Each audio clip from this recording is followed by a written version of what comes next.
Hello guys, स्वागत है आप सभी का आपके अपने YouTube channel GS from basics में। और आज हम लेके आए हैं 29 अप्रैल 2022 के सभी इंपॉर्टेंट करंट के क्वेश्चन। तो ये आपको काफ़ी हेल्पफुल होंगे हर एग्जाम में, तो इसीलिए हमारे सारे करंट अफेयर के क्वेश्चन डेली वाइज आते हैं और आज हम लेके आए हैं इसी सीरीज में 29 अप्रैल के। तो चलिए शुरू करते हैं आज की वीडियो।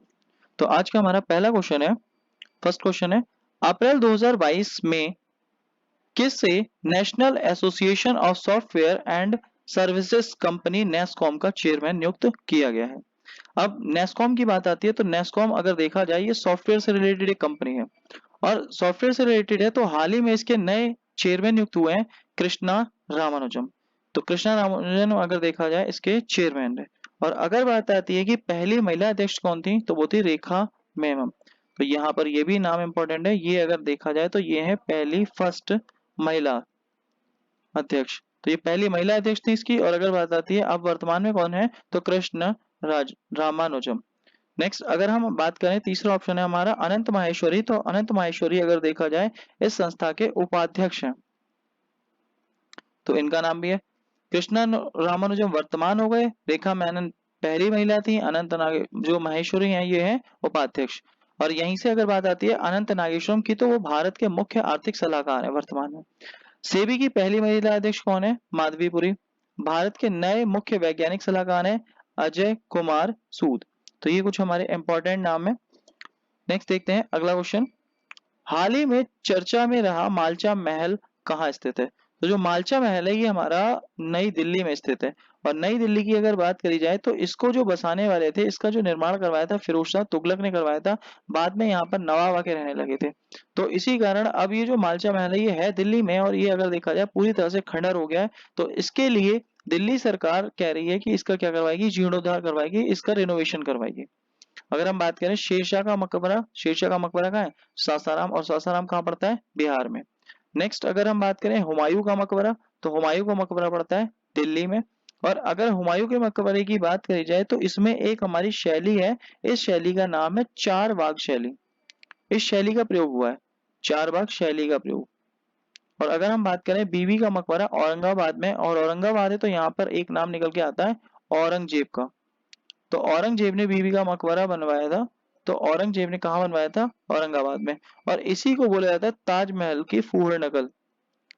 ताजमहल की कॉपी करना चाहे, लेकिन अगर देखा जाए कॉपी सही से हो नहीं पाई, तो इसीलिए ये फूहड़ ताजमहल भी कहा जाता है। और अगर बात करी जाए बड़ा इमामबाड़ा, तो बड़ा इमामबाड़ा कहाँ पर है, बड़ा इमामबाड़ा जो हमें देखने को मिलता है ये हमें देखने को मिलता है लखनऊ में, लखनऊ में है ये। और अगर हम बात करें एतमा उद्दौला का मकबरा, तो ये भी हमारा इम्पोर्टेंट है, एतमा उद दौला का मकबरा। ये मकबरा हमें देखने को मिलता है आगरा में। और इसकी भी जो खास बात है, इसकी भी खास बात, जैसे हुमायूं के मकबरे की चारबाग शैली थी, वैसे ही इसकी अगर बात करी जाए तो इसमें अगर देखा जाए तो हमारा एक है पित्रादुरा शैली। तो पित्रादुरा शैली में ये बना हुआ है, तो इसीलिए ये भी हमारा इंपॉर्टेंट हो जाता है। और ये जो मकबरा था ये नूरजहां के पिता का मकबरा था, नूरजहां ने खुद बनवाया था। तो ये काफी सुंदर है और ये कहाँ पर स्थित है, आगरा में। नेक्स्ट है हमारा अगला क्वेश्चन, चर्चा में रही क्वार पन विद्युत योजना किस राज्य केंद्र शासित राज्य से संबंधित है। तो अगर हम बात करें क्वार विद्युत परियोजना की, तो क्वार विद्युत परियोजना जो हमें देखने को मिलती है, ये अगर बात करी जाए तो ये है हमारी जम्मू कश्मीर में। तो जम्मू कश्मीर राज्य में हमारी कौन सी परियोजना है, क्वार पन विद्युत योजना। और अगर हम बात करें कौन सी नदी पर है, तो नदी हमारी अगर देखा जाए, नदी तो है हमारी चेनाब। और अगर जिले की बात करी जाए तो जिला है किश्तवाड़। तो किश्तवाड़, चिनाब नदी पर जम्मू कश्मीर के किश्तवाड़ जिले में क्वार पन विद्युत योजना है। और अगर हम बात करें में, और तो शिव समुद्रम जो है वो कावेरी नदी पे, ओमकारेश्वर नर्मदा नदी पे, नाथपा झाकरी सतलज नदी पे, तुलबुल झेलम नदी पे, और इडुक्की पेरियार नदी पे। और यहाँ बात चल रही है हमारी चेनाब की। तो चेनाब पे इसके अलावा अगर देखा जाए क्वार के अलावा सलाल, बगलेहार और दुलस्ती, ये तीनों अगर हम बात करें तो ये तीनों की तीनों हमारी कहाँ पर है, ये चेनाब पे है। तो ये भी हमारी इंपॉर्टेंट हो जाती है। और चेनाब पे अभी हमारी जो फेमस है वो कौन सी है, क्वार। तो नेक्स्ट है हमारा अगला क्वेश्चन, अक्सर अखबारों की सुर्खियों में रहने वाला परसिवरेंस रोवर किस अंतरिक्ष एजेंसी से संबंधित है। तो अगर ये बात करी जाए तो ये किसका है, ये नासा वालों का है। और नासा वाले कहाँ के हैं, अमेरिका के हैं। और अगर हम बात करें रॉस कॉस्मोस की, तो रॉस कॉस्मोस जो है वो कहाँ की है, रूस की, इसरो अपने भारत की है और जाक्सा जो है वो किसकी है, वो है जापान की है, और नासा अमेरिका वालों की। अब इस रोवर ने किया क्या है, इस रोवर का जो मेन इसने अभी काम किया है, ये मंगल ग्रह पे है और इसने मंगल ग्रह पे सूर्य ग्रहण की तस्वीर खींची।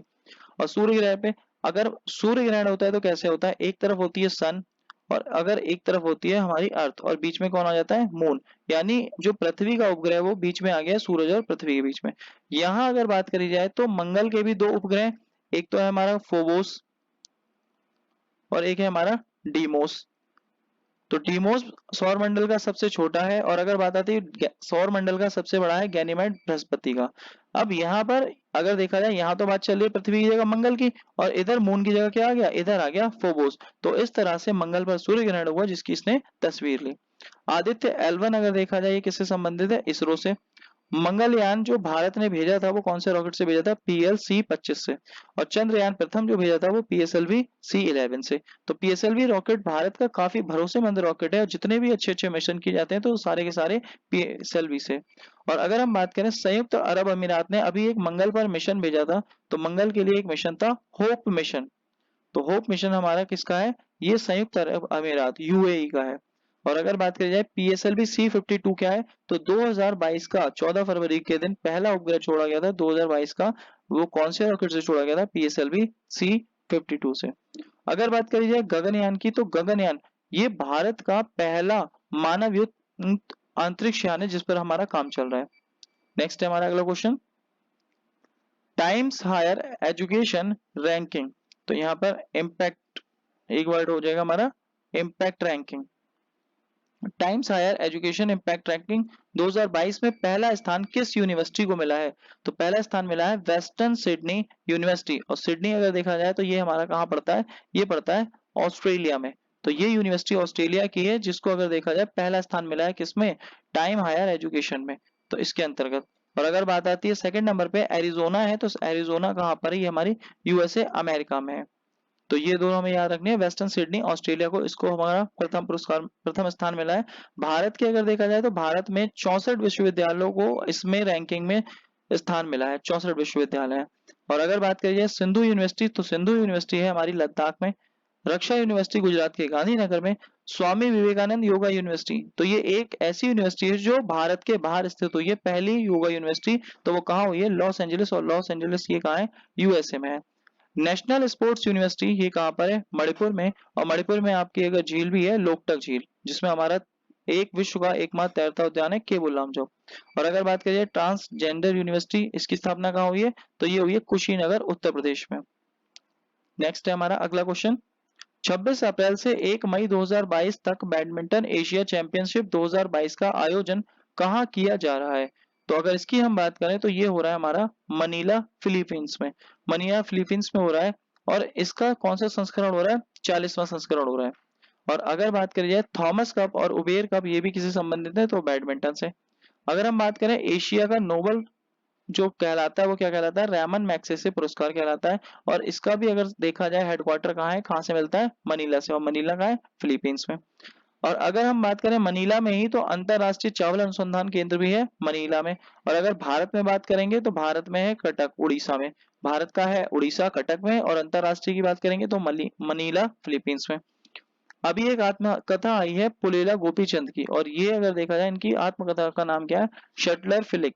तो ये इनकी आत्मकथा है पुलेला गोपीचंद की। और इसी में ही हम बात करें कृष्णा नागर, कृष्णा नागर एक कैसे खिलाड़ी है, पैरा बैडमिंटन खिलाड़ी है। तो इनका नाम भी यहाँ पर इंपॉर्टेंट हो जाता है हमारा कृष्णा नागर का। तो नागर अगर देखा जाए तो कृष्णा नागर है, ये पैरा बैडमिंटन खिलाड़ी है। नेक्स्ट है हमारा अगला क्वेश्चन, 27 अप्रैल 2022 को आर्थिक मामलों की मंत्रिमंडलीय समिति ने प्रधानमंत्री स्ट्रीट वेंडर आत्मनिर्भर निधि को मार्च 2022 से बढ़ाकर कब तक जारी रखने की मंजूरी दी है। तो इसकी अगर हम बात करें तो 2022 से इसको बढ़ा दिया है। और अब अगर हम बात करें कब तक के लिए बढ़ाया है, तो इसे बढ़ाया है दिसंबर 2024 तक के लिए। और ये अगर देखा जाए ये स्ट्रीट वेंडरों के लिए जो हमारा अगर एक योजना थी स्वनिधि योजना, इसे 2020 में शुरू किया था।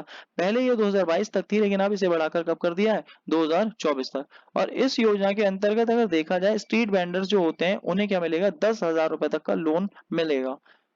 अगर हम बात करें मातृ शक्ति उद्यमिता योजना, ये किसने शुरू करी है? हरियाणा राज्य ने। कौशल मातृत्व योजना किसने शुरू करी है? छत्तीसगढ़ ने। यानी कि दूसरी बेटी होती है तो दूसरी बेटी के जन्म पे 5,000 रुपए मिलेंगे। तो कौशल मातृत्व योजना छत्तीसगढ़ ने। चिरंजीवी योजना की अगर बात करी जाए तो ये राजस्थान सरकार ने शुरू करी है। और अगर हम बात करें प्रधानमंत्री किसान योजना या कृषक सम्मान निधि योजना, ये गोरखपुर से शुरू हुई है और गोरखपुर के उत्तर प्रदेश से।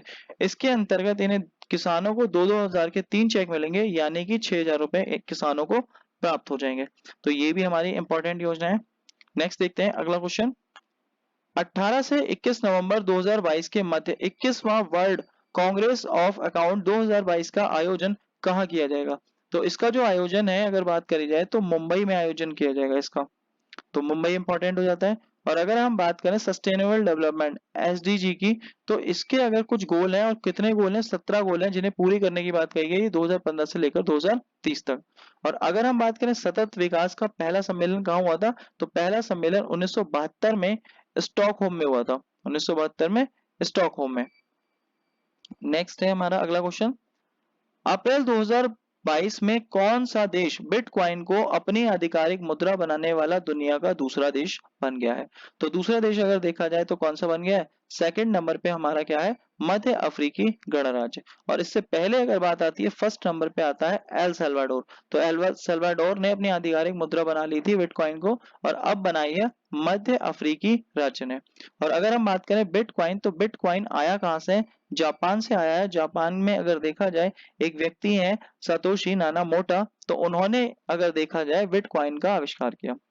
और अगर हम बात करते हैं कि भारत में जो क्रिप्टो करेंसी है, बिटकॉइन एक प्रकार की क्रिप्टो करेंसी है, भारत में जो क्रिप्टो करेंसी है उस पर जो लेन देन है क्रिप्टो करेंसी पर, तो उस लेन देन पर कितने परसेंट टैक्स लगा है भारत ने?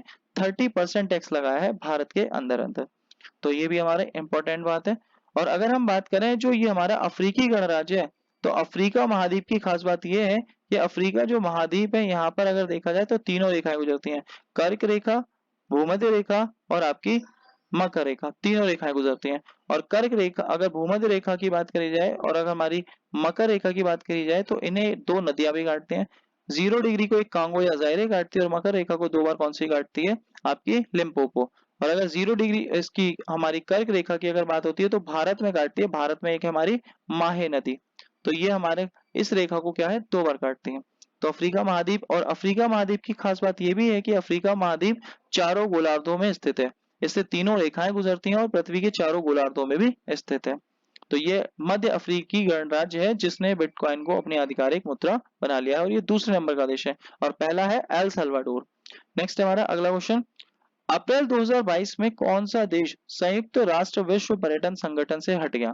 तो अभी देखा जाए लड़ाई चल रही है हमारी रूस और यूक्रेन में, तो यूक्रेन की मदद सारे देश करना चाहते हैं, और अगर देखा जाए रूस का सब बाइकआउट कर रहे हैं। तो इसी वजह से रूस अपने क्या है, रूस ने खुद ही वहां से हट गया। उसने कहा इससे पहले मुझे निकालोगे तो मैं खुद ही हट जाता हूं। तो रूस क्या है, इस संगठन से हट गया है। तो रूस हट गया है यहाँ पर, तो इस वजह से रूस इंपॉर्टेंट हो जाता है। और रूस ने अभी हाल ही में एक मिसाइल का परीक्षण किया था। तो मिसाइल कौन सी थी? सरमत मिसाइल। तो जो सरमत मिसाइल है इसकी रेंज थी हमारी 18,000 किलोमीटर, और कहीं भी इससे निशाना लगाया जा सकता है। तो ये बात भी हमें ध्यान रखनी है। और अगर हम बात करें हमारा आज का सवाल, तो आज का सवाल इसका आपको आंसर देना है। हाल ही में किस में बर्ड फ्लू H3N8 स्ट्रेन का पहला मानव संक्रमण दर्ज किया गया? तो ये आपको आंसर बताना है कमेंट बॉक्स में। और नीचे अगर देखा जाए तो यहाँ पर हमारे Telegram group, Facebook page, Facebook, Instagram और व्हाट्सएप ग्रुप भी दे रखे हैं। आप चाहें तो हमारे इन ग्रुपों में भी जुड़ सकते हैं। और अगर आज की वीडियो अच्छी लगी हो तो प्लीज वीडियो को लाइक करें, शेयर करें, सब्सक्राइब करें और कमेंट करें, और कमेंट करके आंसर जरूर बताएं। थैंक यू गाइस, आज के लिए इतना ही।